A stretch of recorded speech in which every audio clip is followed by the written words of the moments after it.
This is Travel and Happiness and welcome back to my channel. Yay!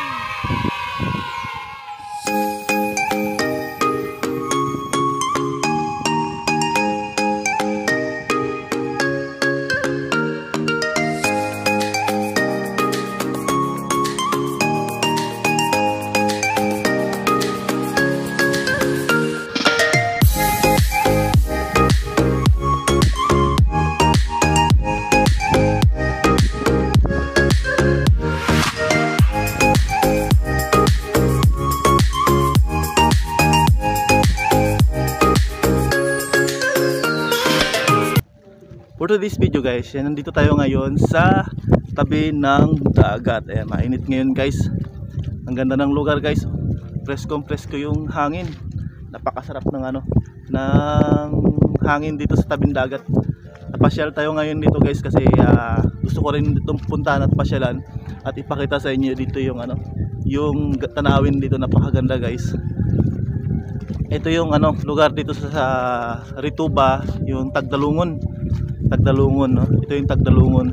Nakapunta na ako dito mga matagal-tagal na rin, siguro mga 2014, mga ganun, sa matagal na. Ngayon nakabalik ako dito. Meron na siya ngayon itong walling na sementado. Meron na siyang walling no guys. Yan, no? May walling na siya. At napakaganda at meron na itong ganito. Nakapunta na ako dito matagal-tagal na din talaga. So maglakad tayo guys dito. Masarap kasi yung hangin. Yung hangin dito maganda. Hindi pa ito tapos guys yung pagkagawa nila. Yung meron pa doon sa may kabila na ginagawa na parang pier doon sa may kabila. So samahan niyo ako guys at maglakad-lakad tayo dito. Masarap lang magpahangin. Di ba maganda yung area?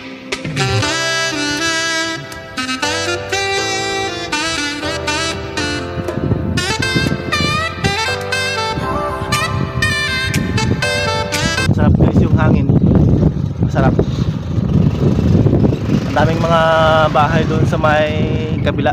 May mga malalaki ring bangka, may maliliit, ayun, nakikita ninyo. Dito yung palabas sa may kabila. Tapos meron din ditong daanan sa may kabila, yung mga nangingisda. So yan mga mangingisda yan lahat guys yan dyan. Ayun, may basnig doon sa may unahan. Yun, may basnig doon sa unahan. Yan, tapos dito na ginapart yung mga bangka pag may mga bagyo. Yan, dito nila nilalagay yung mga bangka kasi hindi siya gaanong maalon, hindi siya gaanong malakas yung tawag dito, yung pasok ng alon dito sa may area na to. So pag nasa labas sila, grabing alon doon, kaya yun, dito nila tinatambay yung mga bangka nila para safe yung mga bangka pag pag magkaroon ng mga malakas o amihan or bagyo yan guys. Dito nila nilalagay yung yung mga bangka. So safe yung mga bangka dito guys pag nandito yan sa loob ng ng baga to yung papasok ba na na daluyan ng tubig dagat, meron siya. Kaya dito nila malalim din guys. Malalim siya na area. Tapos dito sa may kabila, lang siya, marami ding bahay. Hindi lang tapos itong ginagawa nila na na walling na ito dito. Para doon sa maraming bahay din sa may mga kabila guys, yan, maraming bahay. For safety rin na rin itong tinayo nilang walling na ito dito. For safety na rin para iwas kung may mga malaking alon man, malaking mga pang suporta na rin nila ito sa sa tawag dito, sa malaking alon pag may mga bagyo. Dito sa may kabila guys, may bastig din. Ito, may bastig din pala. Iniwan ko lang pala yung motor ko doon sa unahan. Nakikita ninyo yung motor ko doon, ayun, nandun siya sa unahan. So ito guys, may mga bangka. Ayun, naglakad-lakad lang tayo doon sa may kabila. May bastig din. Ito parang pamo yata ito. Pamo style, yan, pamo style. Yan, sarap ng hangin. Napakasarap. Sarap ng hangin. So sa may kabila puro isla na yan doon guys, sa may kabila. Isla. Yun doon sa may kabila. Marami ring mga bangka yun nandoon. Tapos doon sa may kabila, yun, may mga nyugan din. May mga nyugan. Yan. Dito guys sa may unahan may basnig din. Ayun, kung makikita ninyo. Yan, basnig yan guys. Yan, pasnig yan. May kabila na yan. Masarap pala dito magtambay-tambay. Maraming bahay sa may kabila. Nakakahiya lang mag-vlog. Nakakahiya lang mag-vlog. Nakakahiya mag-vlog, di ba? So guys, tingnan nyo ha. Iikot ko yung camera para makita ninyo lahat. So ayan.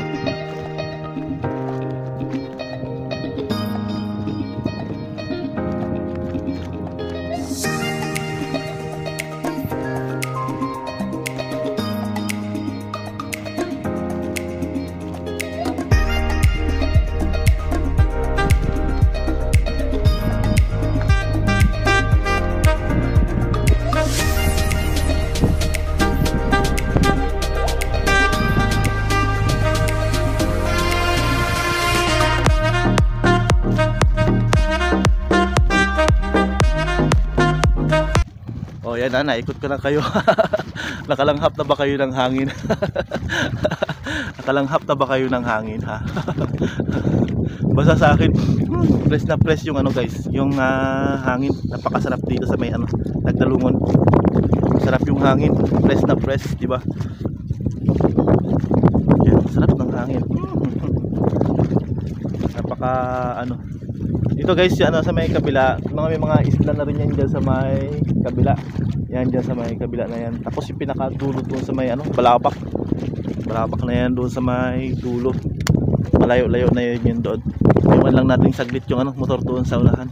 At mamaya-maya maglakad na rin tayo pabalik doon sa sa may kampo. Nagpahangin-hangin lang tayo dito. Malay mo, may makita tayo dito nga Baby Loves. Oy! Sana all Baby Loves. Oy, Baby Loves lady ha, joke-joke lang. Maraming salamat sa iyo, Baby Loves ha. Thank you. Ingat ka palagi dyan sa work mo. At yan, alam ko na mga busy ka. Busy sa work at busy rin sa iyong YouTube channel. Ganon din naman ako. Busy rin sa work, busy din sa ating YouTube channel. Makikita nyo dito guys yung yung dagat niya. Diba? Napakalinis oh. Maganda yung Tapos maganda na rin, nagkaroon na rin siya ng tawag dito, walling dito o tawag dito. Parang sidewalk. Parang sidewalk kasi kung sakasakali mang lumaki yung o may malakas man na bagyo, 'di ba? Kung may malakas man na bagyo, at least meron silang pang-suporta dito sa sa mga bahay dito sa gilid ng baybay, 'di ba? Mas safe na sila, 'di ba? Medyo mahaba-haba din ito guys, itong ginawa nila simula doon sa may dulo, yun sa may dulo na yon. Tapos punta dito sa may kabila. Yan. Andun din yung yung parang pier nila yan, yung ginagawa sa may kabila na yan. Yan yung parang pier. Mamaya pupunta tayo doon guys at mag-video tayo doon, pero dito lang muna tayo. At magpahangin-hangin tayo dito kasi doon sa may kabila nakakahiya, maraming tao. Maraming tao. Hindi ako makapokus mag-video. Nahihiya ako.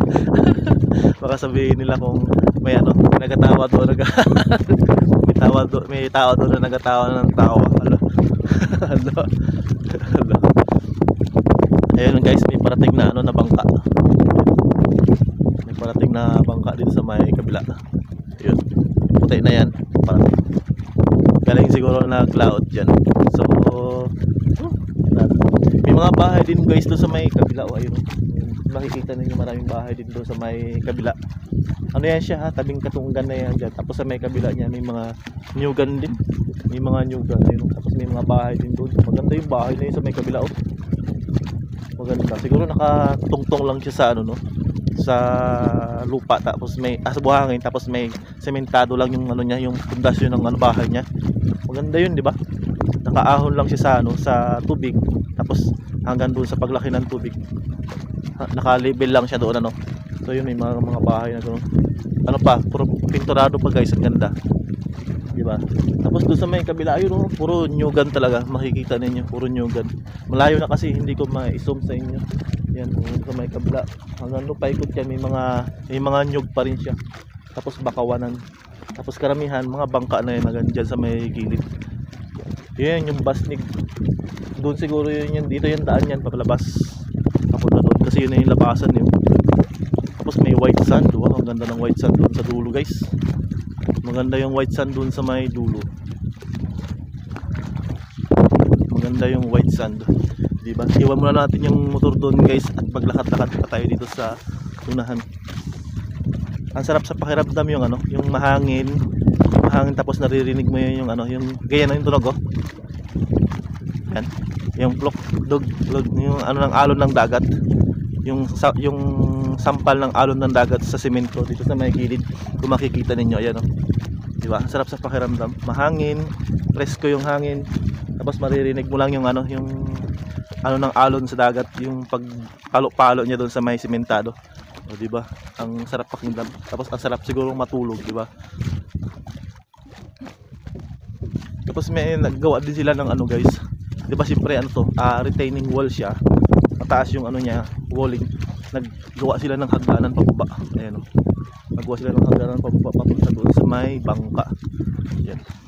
Tapos yung mga taga-isla pala, yung mga taga-isla, yung mga taga doon sa may kabila, nag-iigib sila ng tubig dito sa mainland at dinadala doon sa may kabila. May mga bahay na yun doon, dyan sa may kabila din, ganun din doon, di ba?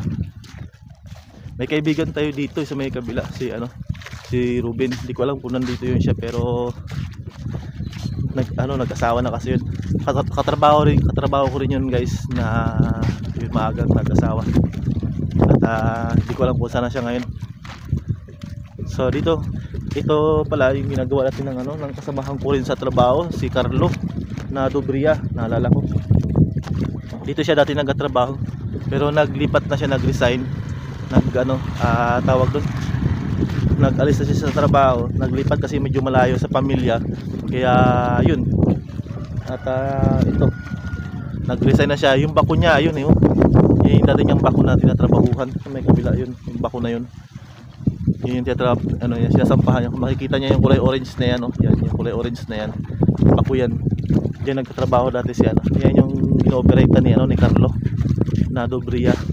Ngayon meron na siyang tinambakan ng lupa doon, makikita niyo na yun, yung parang pier niya na yan, yan, di ba? Kaya guys, punta tayo doon. Basta dito lang muna tayo sa may sa may sementadong ito, sementadong head wall, di ba?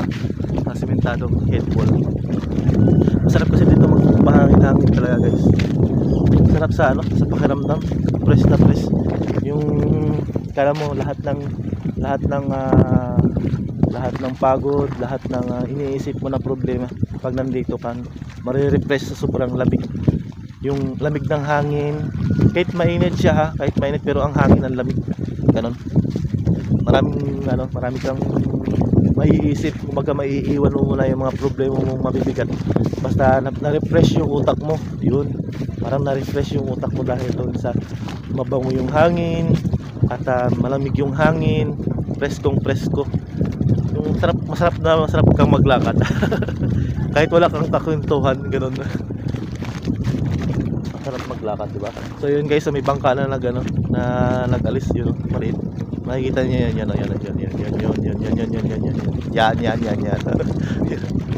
Punta doon yan sa may isla. Walang katig yan, guys. Walang katig. Tapos may bangka na ito, malaki. Hindi ko lang kung saan papunta ito. Palabas ito, eh. Palabas. Ay nahatak nila yon tali. Palabas ito. May malaking bangka na palabas, guys. Yan. Sarap talaga ng hangin, oh. Nakaka-refresh yung nakaka-refresh yung hangin.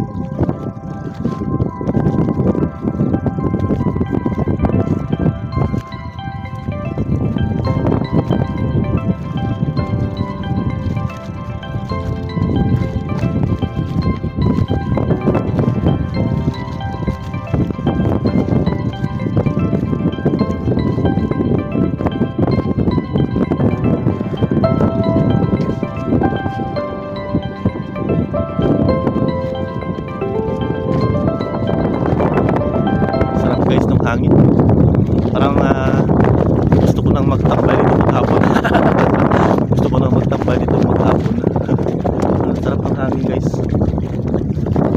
Mamaya punta tayo doon sa may lupa na yun na ginagawa nila na parang pier nila doon sa may kabila. May palis pala na bangka. Makikita ninyo sa may kabila yun. Yan, guys, palis. Pinataas na nila yung yung angkla nila. Hinila nila yung tali. Kanina nandididya siya. Yan, nandididya siya sa may kabila na yan. Diyan siya. Ayun, doon na siya. Hinila nila. Kay palabas yung palabas papunta ng kabilang isla. O maghahalid ng mga ano, mga ice. Yan. Basta yun, umiikot siya. Makikita ninyo. Umiikot siya, di ba? Umiikot. Ayan o, nag-iikot siya sa may kabila. Ayan, maraming mga sakay na ano. May mga sakay. Ayan, tignan natin guys ha, kung saan papunta yan. Nakaharap na dito sa atin. Ayan, nakaharap dito sa atin. Palabas yan eh, palabas. Kasi dito sa may kabila, ayan, papunta yan doon sa may bundok. Malaking ilog yan dyan. Tapos ito naman, itong area na ito, yan, dito sa may kabila. Yan, dito. Yan, papunta yan dito sa may labas. Yun, kasi pier ito, tapos dito yung palabasan niya doon sa may labas yan, yan, yan. Yan, tapos ito, basnig ito guys, oh. Yan, basnig. Basnig yan siya guys. Yan, meron pang isang basnig dito sa may kabila. Ito. Yon. Basnig din yun siya sa may malayo na yon, yon. Yan. Yan, sa may basnig yan guys. Lakas yung hangin, sarap magpahangin dito. Maulap siya pero yung ano yung mainit siya, maulap pero malamig yung hangin. Yan, hinihila nila guys yung ano, yung tali. Diba? Makikita ninyo. Palabas ito eh. Palabas. Tinatanggal nila yung ano, yung tali. Para yung angkla yan, yung angkla. Hinihila nila, hinahatak. Yun ang tanggal nila yung ano, yung angkla. So, palabas na yan siya guys. Antayin natin guys mag-andar. Tapos tignan natin kung saan sila lalabas. Oh, ayan na guys, nag-andar na. Di ba? Sabi ko sa inyo eh. Malaki lang ano ng bangka nila guys. Siguro mga ano yan, mga 15 meters ang ano, ang haba. Mga 15 meters. Parang ulan tunog, no? Hindi mo marinig yung tunog ng makina. Di ba? Hindi mo marinig yung tunog ng makina. Siguro yung makina yan mga 40R5. Yan, mga 40R5. Palabas yan guys. Palabas yan sila. Palabas. Yan sila. Palabas. Papunta yan doon sa may kabila. Dito sa kabila area na yan dyan. Maghahatid siguro ng ano. Kasi may ice cheese doon sa may likod. Papunta yan doon sa may labas. Yan. May ice cheese sa likod. Siguro maghahatid ng ice doon sa ano, Basnig or sa mga isla na pupuntahan nila. Yan. Maghahatid ng mga ice. Diba? Sarap-sarap mag ano. Lalo na doon kung doon ka sa may pruha. Sa may pruha niya, sa may pinakaharapan, masarap doon magsakay guys. Malamig, mahangin. Mainit lang. Diba? Mainit lang. Yan. So yun na guys. At naitour ko na kayo dito sa ano, sa Tagdalungon. At nagpakita ko na sa inyo yung ano, yung tinayo nila na walling dito sa may gilid. Yan, yung walling na yan. Tapos hanggang doon sa may kabila, yung part na yan sa may kabila. Tapos yung pier, punta natin yung mamaya sa second video natin. So maraming salamat sa inyo lahat guys, sa walang sawang suporta sa aking YouTube channel. Kaya kung bago ka pa lang sa aking YouTube channel, huwag mo kalimutan mag-subscribe, i-bell all para lagi updated sa aking mga videos. So hanggang sa muli, paalam!